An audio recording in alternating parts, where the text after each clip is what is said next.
प्रकार की एकता हमारे अंदर होनी चाहिए। हम सब इंसान है, ना किसी जाति के, ना किसी धर्म के, ना किसी पक्ष के। 100% ही जी गुगली टाकलेली आहे शासनाने ती आम्हाला समजणार नाही असं वाटलं, परंतु असं नाहीये। 25 तारखेला काढलेला जो GR आहे त्या GR मध्ये स्पष्ट असं म्हटलेलं आहे की अतिक्रमण केलेल्या झोपडीधारकांना 500 चौरस फुटापर्यंतच्या घराच्या खालच्या जमिनी फुकट दिल्या जातील आणि 500च्या वरची 1,500 पर्यंतचे ते जे 1000 स्क्वेअर फूट आहे त्याच्यावर बाजार भावाच्या 10% घेऊन तुमचं ती जागा रेग्युलाइज केली जाईल। आम्ही आनंदित झालो, आम्हाला खूप आनंद झाला की सरकारने आमचं म्हणणं ऐकलं आणि सरकारने आम्हाला या ठिकाणी ह्या जागा आणि ह्या शहराचा भाग करून घ्यायला त्यांनी तयार झाले। परंतु दुसऱ्याच दिवशी आम्ही MIDCच्या साईटवर हे जे टेंडर पाहिलं, हे टेंडर तर म्हणजे अगदी शॉकिंग होतं की त्यांनी 3 क्लस्टर बनवलेले आहेत।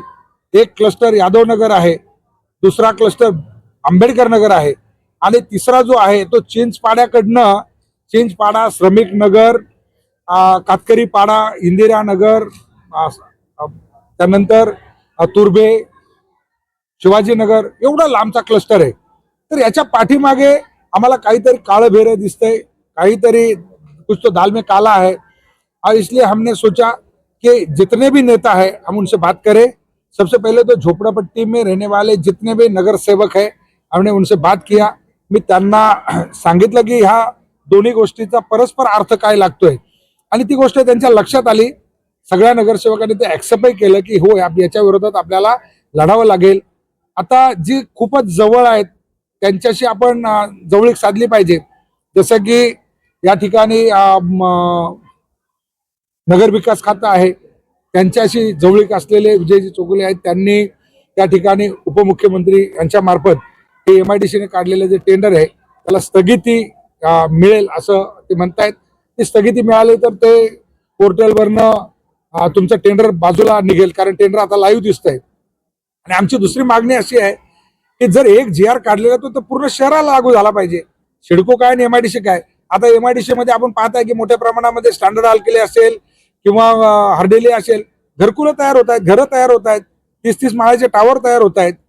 मग आपण निवासासाठी राखीव असलेल्या ठिकाणीच हे लागू करायचं, तर आपण त्याच्यामध्ये औद्योगिक क्षेत्राचा उल्लेख करावा।